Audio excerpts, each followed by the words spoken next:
नमस्कार मैत्रिणींनो, आज आपण 38 छातीचं पेपर कटिंग बघणार आहोत. ही सर्व मापे मी ब्लाऊजवरून घेतली. पूर्ण उंची 13.5, शोल्डर 5.5, छाती 38, कंबर 30, पुढील गळा 7, मागील गळा 9, हात उंची 6 आणि दंडगीर 6.5. ब्लाऊजवरून परफेक्ट मापे कशी घ्यायची याचा व्हिडिओ माझ्या चॅनलला अपलोड आहे. त्याची लिंक तुम्हाला डिस्क्रिप्शनमध्ये देते, तिथून तुम्ही बघू शकता. तर मग व्हिडिओला सुरुवात करूया. पुढील बाजूच्या ड्राफ्टिंगवरून खालच्या पेपरवर मागील बाजू तयार भेटेल. पेपरची बंद बाजू आपल्याकडे ठेवायची. पेपर खालीवर असल्यास पट्टीने सरळ लाईन आखून घ्यायची. बंद बाजूवर ब्लाऊजची उंची येईल. पूर्ण उंची आहे 13.5 इंच.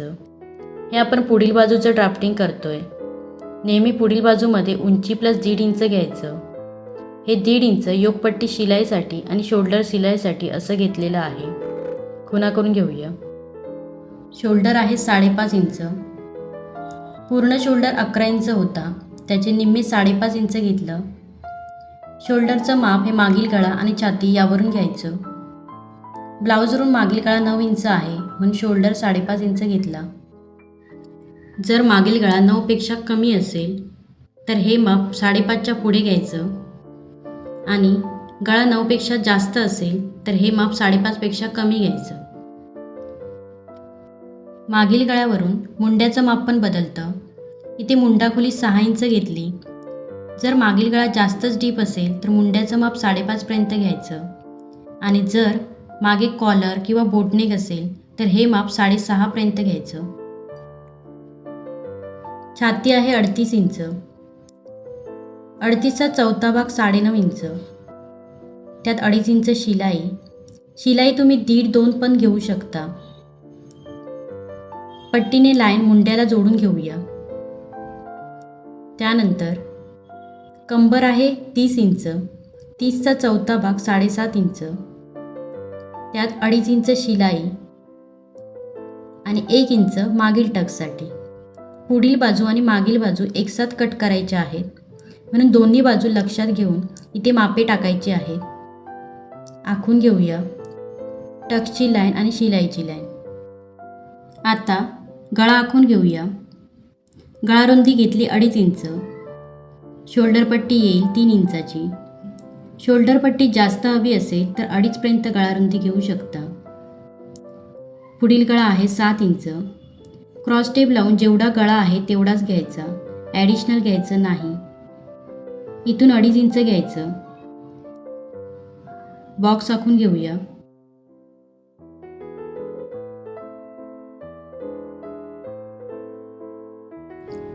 आतून 1 इंच खुणा करून पुढील गळ्याला गोल शेप देऊयात. मुंड्याची मापे टाकून घेऊया. अर्धा इंच खुणा करून अशी तिरपी रेषा आखून घ्यायची. 1 इंचावर पुढील शेप येईल. 28-30 साईजसाठी हे अंतर पाहून घ्यायचं आणि 1.5 इंचावर मागील शेप येईल.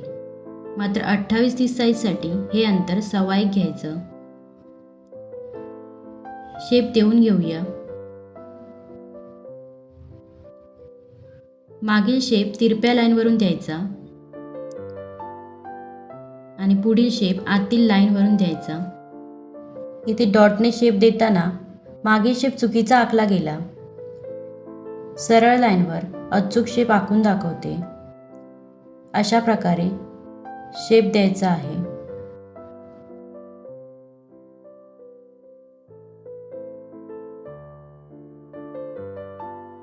योकपट्टीची मापे टाकूयात. दोन्ही साईडनं 2.5 इंच घ्यायचं. पट्टीने सरळ लाईन आखून घेऊया. आयपट्टीकडून योकपट्टी 1 इंच वर घ्यायची. टोटल हे माप 3.5 येईल. या लाईनचा मध्य काढून घ्यायचा आणि इथून योकपट्टीला उतार द्यायचा. योकपट्टी आपण सेपरेट वाढवत नाही, डायरेक्ट वाढीव योकपट्टी घेतली आहे. आता कटोरीची मापे टाकून घेऊया. हे अंतर छातीचा 6 भाग घ्यायचं असतं. छाती आहे 38 इंच, 38चा 6वा भाग 6.25 इंच येतं. 6.25 इंच खुणा करून घेऊया. गळ्यावर 5 इंचावर खुणा करायची आणि पुढील मुंड्यापासून 2.5 इंच घ्यायचं. तिन्ही पॉईंट जोडून घेऊया. अशा प्रकारे संपूर्ण ड्राफ्टिंग करून झालेलं आहे. आता कट करून घेऊया. मागील बाजूचा टक्स आणि मुंड्याचा शेप आधी कट करायचा.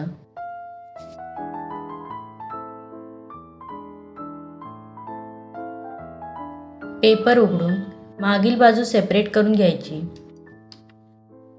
मागील बाजू आपल्याला तयार भेटली. गळा आणि उंची नंतर टाकूयात. आधी पुढील बाजूचे सर्व भाग कट करून घेऊया.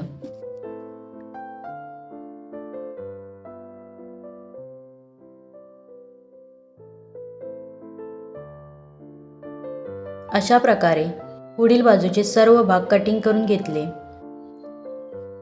यात फक्त कटोरी दुसऱ्या पेपरवर वाढवायची आहे.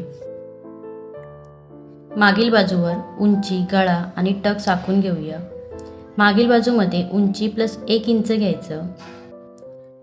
13.5 प्लस 1 इंच. पुढील बाजूवरून 1.5 इंच घेतलेलं होतं. डायरेक्ट खालून अर्धा इंच कमी केलं तरी चालतंय. गळा आखून घेऊया. गळा रुंदी 2.5 इंच घेतलेली. खुणा करून मागील गळा 9 इंच घेऊन खालून गळा रुंदीला 3 इंच घ्यायचा. बॉक्स आखून घेऊया आणि गळ्याला गोल शेप देऊया. इथे तुम्हाला कोणता शेप पाहिजे तो देऊ शकता. मी गोल शेप दिलाय. टक्स आखून घेऊया. सेंटरपासून 4 इंचावर 4.5 उंचीचा टक्स आखून घ्यायचा.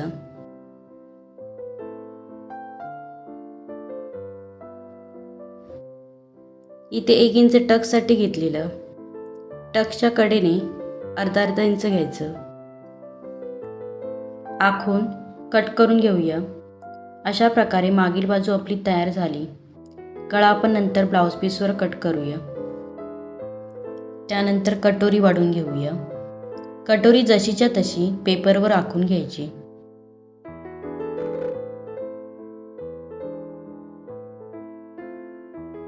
कटोरी आखून घेतली. कप साईज मोठी असल्यामुळे हे माप 1.25 इंच घेते. इथून पण 1.25 इंच घ्यायचं. दोन्ही पॉईंटचा मध्य काढायचा.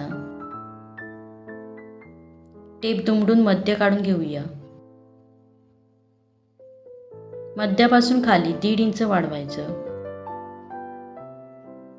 इथे आयपट्टी शिलाईसाठी 1/2 इंच वाढवायचं आणि इथे साईड पार्ट जोडायला 1/2 इंच घ्यायचं. कटोरीची ही बाजू आणि ही बाजू सारखी यायला हवी.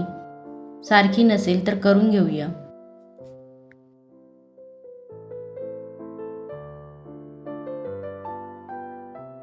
आता कडेने वाढवलेलं जोडून घेऊया.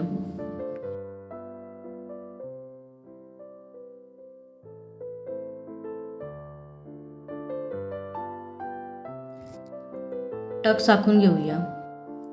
टक्स उंची 3 इंच घ्यायची आणि टक्स रुंदीला कडेने जेवढं वाढवलं तेवढं घ्यायचं. आखून घेऊया.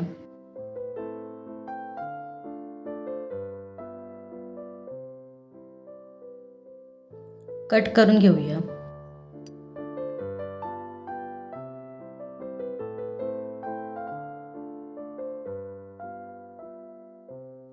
अशा प्रकारे कटोरी वाढवायची आहे. कटोरीच्या या दोन्ही बाजू समान आल्यात आणि कटोरी स्टिच केल्यावर अशी दिसेल. त्यानंतर हाताचं कटिंग बघूया. पेपर असा डबल फोल्ड केलाय. बंद बाजू आपल्याकडे ठेवली. पेपर खालीवर असल्यास सरळ लाईन आखून घ्यायची. बंद बाजूवर उंची येईल. हात उंची आहे 6 इंच.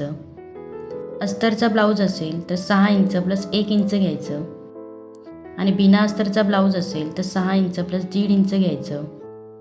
हा बिना अस्तरचा ब्लाऊज आहे म्हणून 6 इंच प्लस 1.5 इंच घेते. खुणा करून घेऊया.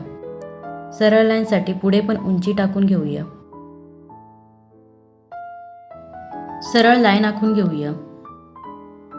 हे माप आपण नेहमीप्रमाणे मुंडा मोजून टाकणार आहोत. मुंडा मोजून घेऊया. 11.5 इंच.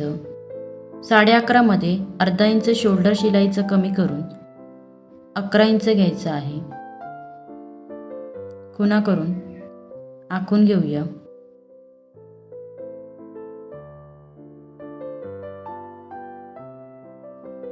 दंडगेर आहे 6.5 इंच. त्यात 2.5 इंच शिलाई येईल. कॅप हाईट लांब हातासाठी 3.5 इंच घ्यायची. मध्यम हातासाठी 3 इंच. लहान हातासाठी 2.5 इंच. मध्यम हात असल्यामुळे कॅप हाईट 3 इंच घेतली. इथे 2.5 इंच शिलाई घेऊन शिलाईचं आखून घेऊया.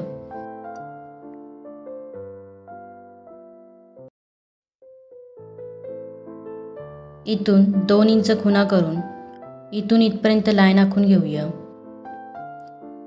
या लाईनचा मध्य काढायचा. टेप दुमडून मध्य काढून घेऊया. मध्याच्या खालीवर 1.5 इंच घ्यायचं. शेप देऊयात. मागील शेप वरच्या पॉईंटवरून द्यायचा आणि पुढील शेप लाईनच्या बाहेरून गोलाकार देत आतील पॉईंटवरून द्यायचा. डार्क करून घेऊया. अशा प्रकारे हाताचं ड्राफ्टिंग करून घेतलं. आता कट करून घेऊया. हाताचं कटिंग करताना नेहमीप्रमाणे आधी मागील शेप कट करायचा आणि मग पेपर उघडून पुढील शेप कट करायचा. हाताचं पण कटिंग करून झालं. अशा प्रकारे 38 छाती कटोरी ब्लाऊजचं पेपर कटिंग करून झालं. हेच पेपर पॅटर्न वापरून ब्लाऊज पीस कटिंग आणि स्टिचिंग पुढील व्हिडिओमध्ये बघूया. त्यासाठी बेलचं बटन दाबा म्हणजे पुढील व्हिडिओची नोटिफिकेशन तुम्हाला येईल आणि व्हिडिओला लाईक आणि सबस्क्राईब करा. धन्यवाद.